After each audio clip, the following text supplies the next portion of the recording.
J'espère que vous allez bien, j'espère que vous vous portez bien, j'espère que vous avez un bon moment. Et j'espère que cette fois-ci vous allez passer un bon moment avec nous, un moment de réflexion, d'analyse, de compréhension, de débat, un moment d'ouverture d'esprit de démocratie. C'est très important pour envisager ou la réfléchir sur l'avenir de notre pays. Depuis hier 13 mai, une information nous est parvenue de Russie et elle suscite un buzz mondial. Et cette information est passée inaperçue en Algérie parce qu'elle suscite une gêne, elle suscite un malaise, elle suscite une certaine angoisse parce qu'on voit que le monde change, que même les pays où les institutions militaires sont très fortes, très puissantes politiquement, où elles sont même elles ont une emprise sur la vie politique de leur pays, comme c'est le cas en Algérie, sont en train de se moderniser. Sauf que cette modernisation est toujours refusée par l'Algérie et par son institution militaire.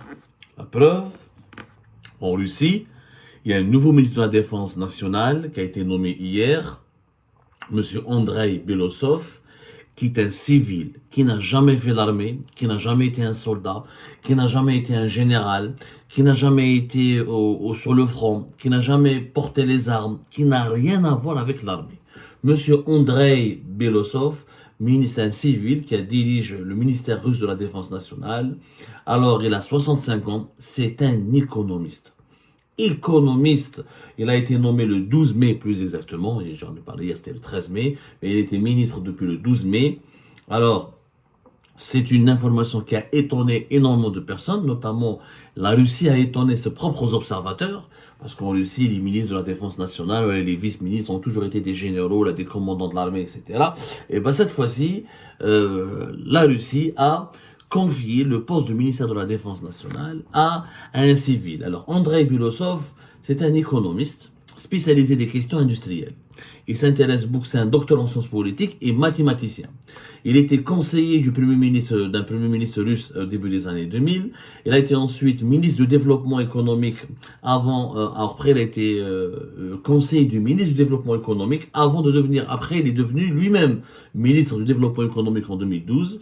2013, il est devenu conseiller du président Vladimir Poutine, qu'il a intégré au conseil d'administration du géant pétrolier Rosneft en 2015. Vous savez, en Russie, ils ont Rosneft, ils ont Gazprom, ils ont plusieurs compagnies pétrolières importantes dans lesquelles l'État russe a des participations et des actionnaires importants.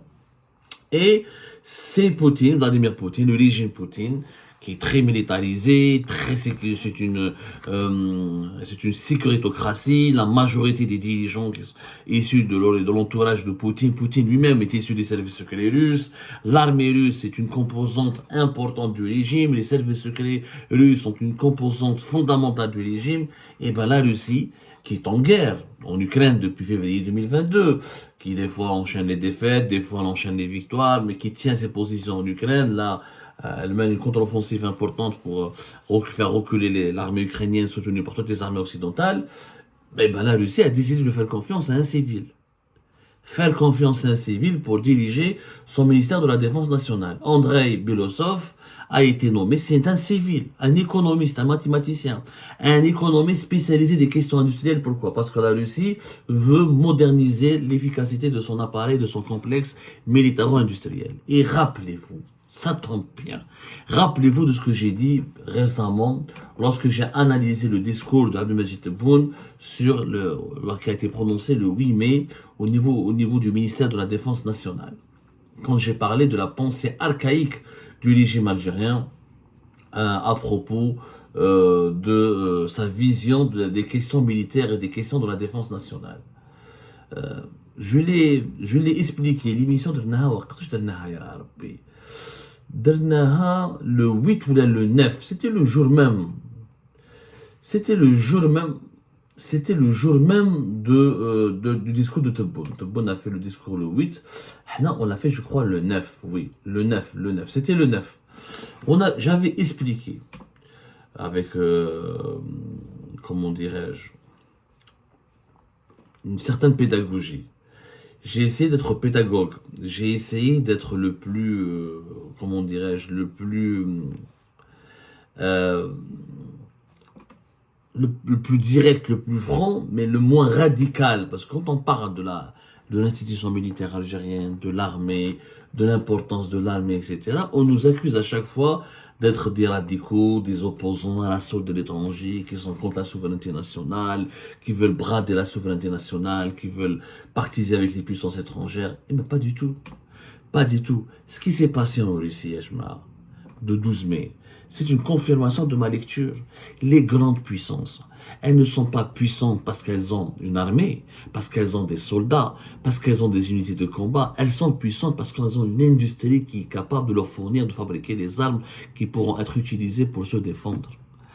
L'Algérie est une puissance militaire alors que 85 voire 90%, ce n'est pas plus.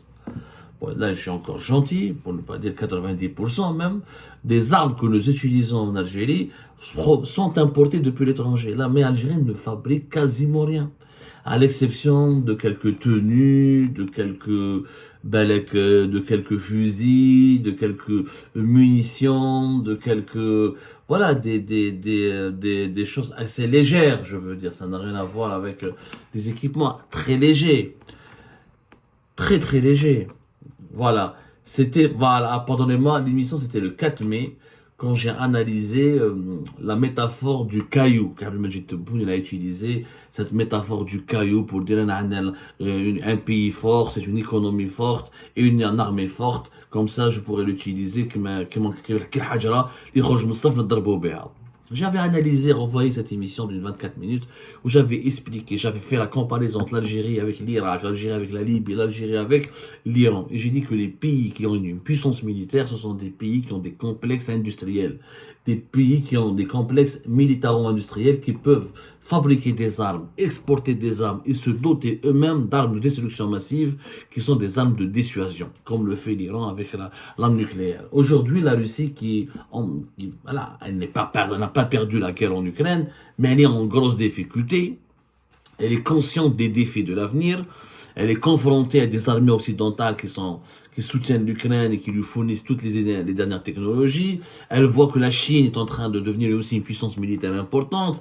Elle voit qu'il y a des puissances émergentes qui se militarisent et qui travaillent sur l'innovation industrielle pour fournir à leurs armées des armes modernes et efficaces, comme l'Iran, comme la Corée du Nord, comme même les pays émergents, l'Afrique du Sud, le Brésil, les États-Unis n'en parlons pas, ils sont dans la pointe.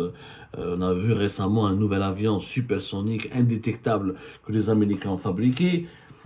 Les Russes ont compris que s'ils ne veulent pas perdre leur leadership mondial, s'ils veulent rester parmi les 3 ou 5 plus grandes puissances industrielles du monde, l'Union européenne qui essaie de s'unir pour lancer des projets militaires, pour lancer une armée, pour lancer une industrie militaire européenne commune. Les Allemands, les Français, les Espagnols, les Italiens, les Belges, les Hollandais essaient de s'unir avec les Polonais, les Européens de l'Est pour créer une véritable industrie locale. La Russie a compris que pour ne pas perdre son leadership, ça ne sert à rien d'avoir uniquement des armes nucléaires qui peuvent être dépassées, que les armes de futur, c'est l'intelligence artificielle, c'est des nouvelles munitions, c'est des soldats robotisés, c'est la guerre, c'est les machines, les engins militaires téléguidés à distance, avec la 5G, c'est les missiles supersoniques, c'est les avions indétectables, c'est les drones.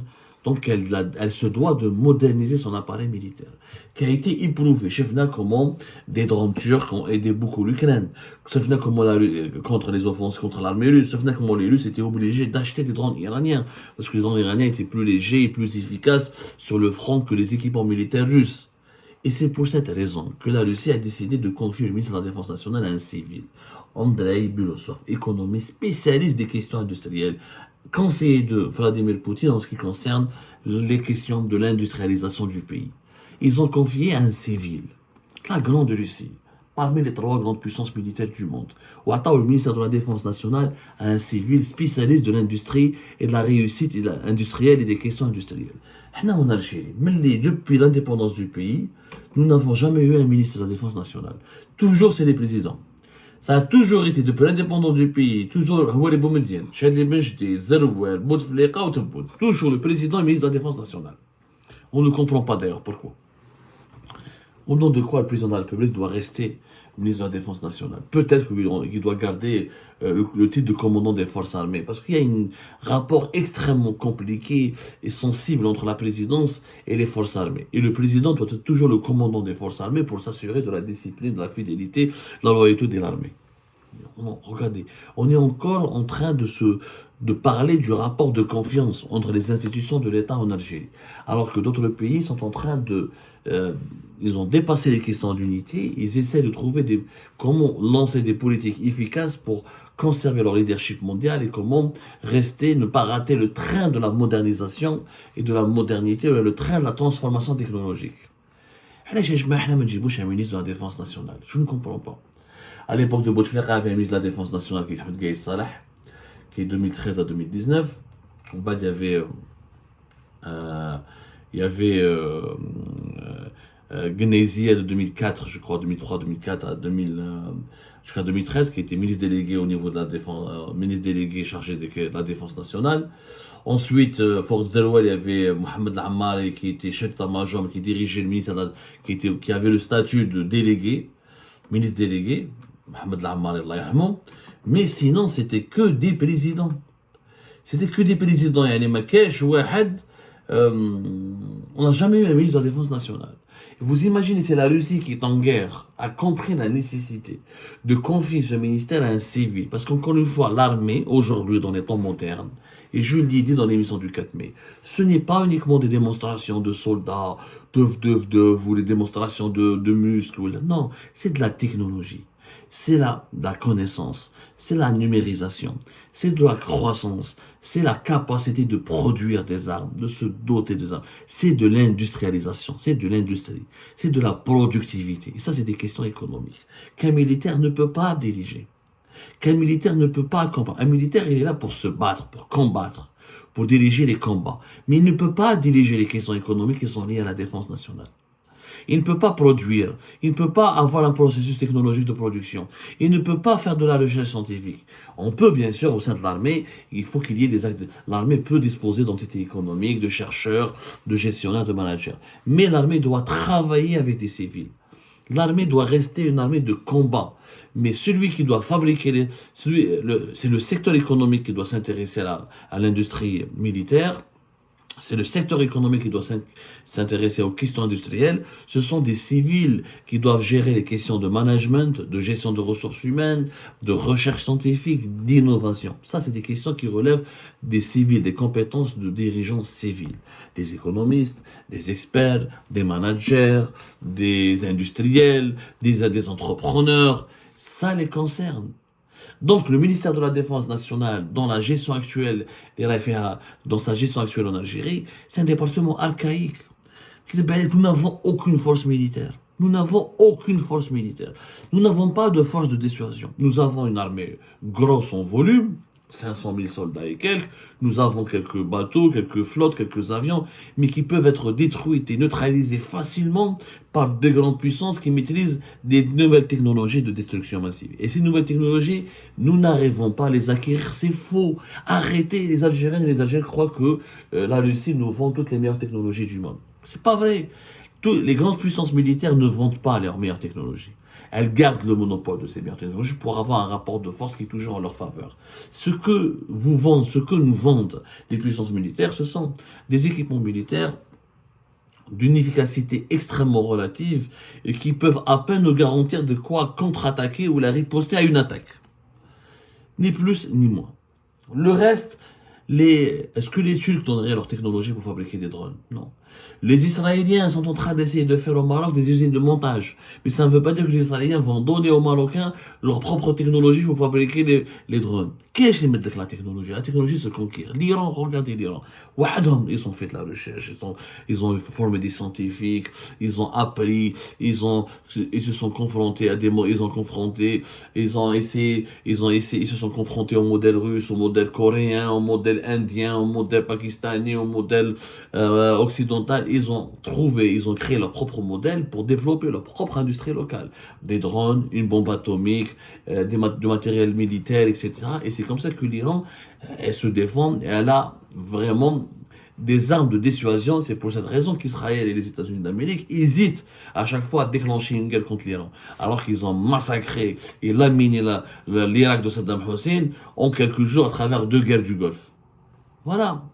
Aucun autre pays arabe ne dispose de la force de dissuasion que l'Iran a là, dont elle dispose d'Iran. Parce que l'Iran a un complexe industriel militaire qui lui fournit ses propres matériels, ses propres équipements militaires. Elle est en train d'avoir une sorte d'autosuffisance. Tu importes tout. Les démonstrations dans la rue, des démonstrations de KOSR ou de combat de rue, et on pense qu'avec c'est comme ça qu'on protège le pays. C'est complètement fou. Le pays ne sera jamais protégé si on n'a pas une économie de guerre, si on n'a pas un complexe industriel. Et la Russie l'a compris. Et c'est pour ça qu'on a ramené que les Russes, que l'establishment russe a confié son ministre de la Défense nationale à un économiste civil, à un spécialiste des questions industrielles. La Russie a compris la nécessité de associer les civils au processus d'innovation et d'industrie et de bonne gestion des questions de défense nationale. Et que les militaires ne peuvent pas décider de tout. La preuve que la Russie n'a pas pu gagner la guerre en Ukraine alors qu'elle a une très grande armée et qu'elle a de généraux très bien formés. Mais les guerres aujourd'hui ne se mènent pas, ne se gagnent pas qu'avec des généraux ou là qu'avec des officiers militaires. Les guerres d'aujourd'hui se gagnent d'abord avec des économistes, avec des industriels, avec des entrepreneurs, avec des scientifiques, avec des chercheurs. Parce qu'il y a toujours l'aspect innovation technologique, management et, et production industrielle qui compte. Qui compte. Ce n'est pas les généraux qui pourront aller gérer les usines pour fabriquer des armes. Ce ne sont pas les généraux qui pourront aller dans les laboratoires de recherche et inventer de nouvelles technologies. Ce ne sont pas les généraux qui pourront s'assurer de la modernisation technologique régulièrement de leurs troupes. Ça, c'est faux. Et la Russie a compris cette vérité. Jusqu'à quand l'Algérie va se taire, va occulter cette vérité. Là, je vois nos généraux tous très âgés. Peut-être qu'ils ne savent même pas utiliser correctement un smartphone. Comment ils pourront demain défendre l'Algérie face à une guerre qui sera multidimensionnelle? Une guerre où il y aura des drones, il y aura des attaques informatiques, où il y aura des attaques... S'il n'y a plus de guerre conventionnelle, on le voit bien avec l'Ukraine. Les guerres ne sont plus conventionnelles. Or, nous continuons à diriger notre ministère de la Défense nationale en Algérie, notre armée, par une mentalité conventionnelle, totalement archaïque. L'Algérie doit reproduire l'exemple russe, doit s'inspirer de l'exemple russe. On doit absolument reconfigurer la gestion du ministère de la Défense nationale. Et il faut qu'on ait un ministre de la Défense nationale qui soit civil, qui maîtrise les questions économiques et les questions industrielles. Parce que si on ne maîtrise pas ces questions, ça ne sert à rien d'avoir une institution militaire forte. On n'a pas une institution militaire forte. Et notre indépendance stratégique n'est toujours pas garantie.